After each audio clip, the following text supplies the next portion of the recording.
person that you meet would become very complimentary, excessively complimentary, telling you how amazing you are, and really focusing in on those things. So, of course, when you meet someone like that, you're going to like that. Uh, and when you connect with someone like that, that's what gets you hooked initially. What happens is that initial hook quickly, usually, begins to shift and the devaluation begins. So you are initially amazing until you do something they don't like, and then you begin to be devalued. So if you don't align with their perspective, or you don't agree with them, or you don't do what they want, you don't spend the amount of time that they want, you start to be devalued.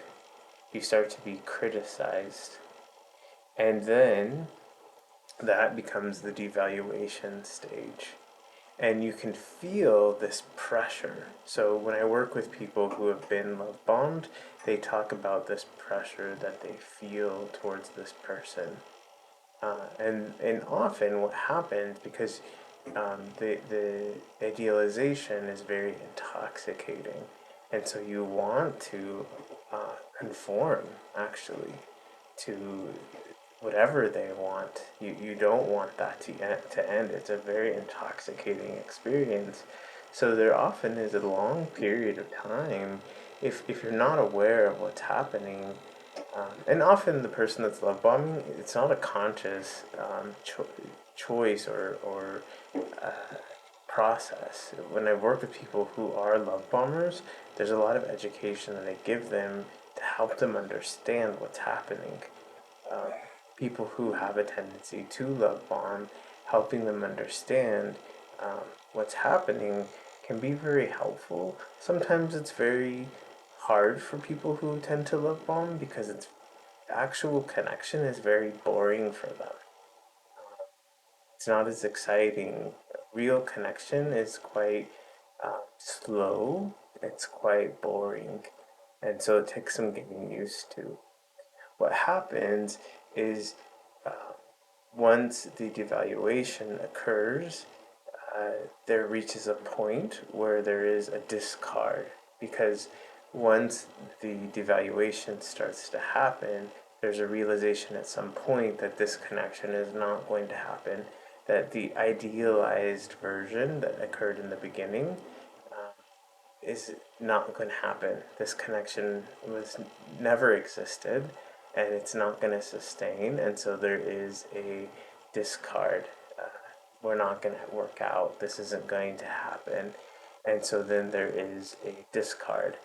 Sometimes what happens is the discard is done very compulsively or impulsively, and so the people will reconnect, and then the cycle will begin again. So there'll be this very impulsive done, and then there'll be this kind of fear and reconnection. And then once the reconnection is done, the makeup sex or whatever will happen. That's the idealization again. And then the cycle will start again. Sometimes it will end. So I've worked with people who are love bombers, and they will try to reconnect. And if they meet with someone who is healthy, the person will have no interest in reconnecting. And often that's when they will find me to work with, because they're completely heartbroken. They met the one, and the person had no interest in reconnecting once they did their cycle of love bombing. Other times, this cycle with this person will continue for a long period of time. Uh, the other fourth stage is hoovering. So sometimes when the discard occurs, the love bomber will stalk the person that they've discarded, or they will kind of randomly uh, show up, reach out. There's other ways that someone can hoover, but it's this way of trying to kind of maintain control over the person that they love bombed. There's more to it, but that's just kind of a brief overview. And this is the cycle of love bombing. Within it, there really isn't real genuine connection or real intimacy, and it's actually quite painful.